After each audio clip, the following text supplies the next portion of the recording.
দেখো না নির্লজ্জের মতো নিজের মাথায় জল ঢালাচ্ছে আর এমন ন্যাকামো নাটক করছে যে এর আগে কোনোদিন স্নান করেনি। ভিডিওটা জাস্ট এন্টারটেনমেন্টের জন্য, মনে কিছু নিবা না, মজা নাও। মহাশিবরাত্রির সবাইকে শুভেচ্ছা। আজকের ভিডিওটি হবে শিবরাত্রির উপরই। এখন শিবরাত্রি কথাটা শুনে তোমরা হয়তো ভাবছো আমরা এদের কথা বলবো। দেখো ভোলে বাবা, আমার বেশি কিছু চাওয়া পাওয়া নেই, শুধু আমার এইটুকুনি চাওয়া পাওয়া আছে। আমার বর যাতে এক প্যাক মদ খেয়ে পড়ে থেকে আমাকে 2 প্যাক মদ বানিয়ে দেয়, ব্যাস। আমার বর যাতে এক প্যাক মদ খেয়ে পড়ে থেকে আমাকে 2 প্যাক মদ বানিয়ে দেয়, ব্যাস ব্যাস ব্যাস। তো তোমরা ঠিকই শুনছো, আমরা এদেরই কথা বলবো। যতদিন আমি আছি ততদিন এই ন্যাকা ছেলেগুলাকে কোনো পার্বণ এনজয় করতে দেবো না। আমি বিগত 2 বছর ধরে দেখছি এই ভিডিওগুলো।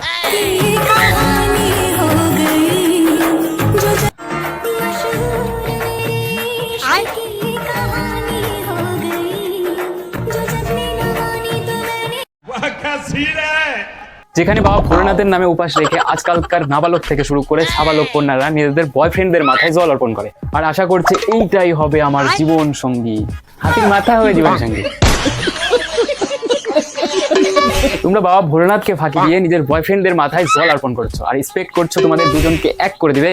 জীবনেও না। তোমাদের এই সব নাটক দেখে বাবা ভোলেনাথ হয়তো উপরে প্ল্যান বানায় নিয়েছে তোমাদের আলাদা করা।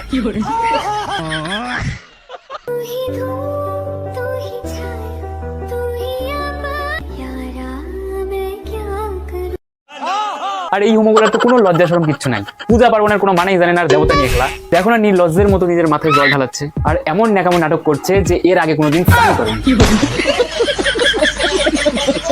আমি এই ন্যাকামি এগুলোর একটা জিনিস বুঝতে পারি না, নিজেরাই নিজেদের বয়ফ্রেন্ডদের ভোলেনাথ সাদায় জল ঢালে আর বয়ফ্রেন্ড গাঁজা খালি দোষ। এখন তোমরা বলবা যে বাবা ভোলেনাথ তো বিষও খেয়েছিলেন, এরা কি তবে খাবে? কেন এই ন্যাকামি এগুলো কি বিষের থেকে কম নাকি?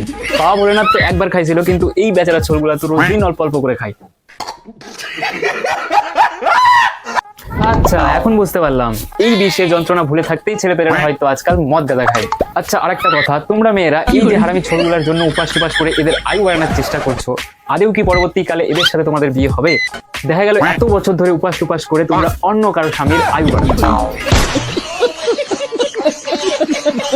এরা উপাস করবে ঠিক আছে, কিন্তু কোথা থেকে কোন এক মাতব্বরের কথা শুনে আসবে যে ফলমূল খাইলে কিচ্ছু হয়, মানে শরবত আর ফলমূল খাইলে শিবরাত্রির উপাস ভঙ্গ হয় না।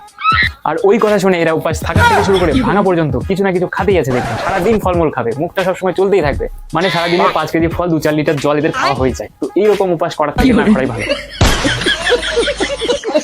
আবার পাড়ার বৃদ্ধ মহিলাগুলাকে দেখবা, মানে বুড়ি লোকগুলো দেখবা, এরা বলে শিবের মাথায় জল ঢালছিস, শিবের মতো গাঁজা করবার পাবি। এটা তো চরম লেভেলের ক্রিমিনাল লোক একদম। এরা শিব বাবা ভোলেনাথকেই মাতাল বানানোর চেষ্টা করছে।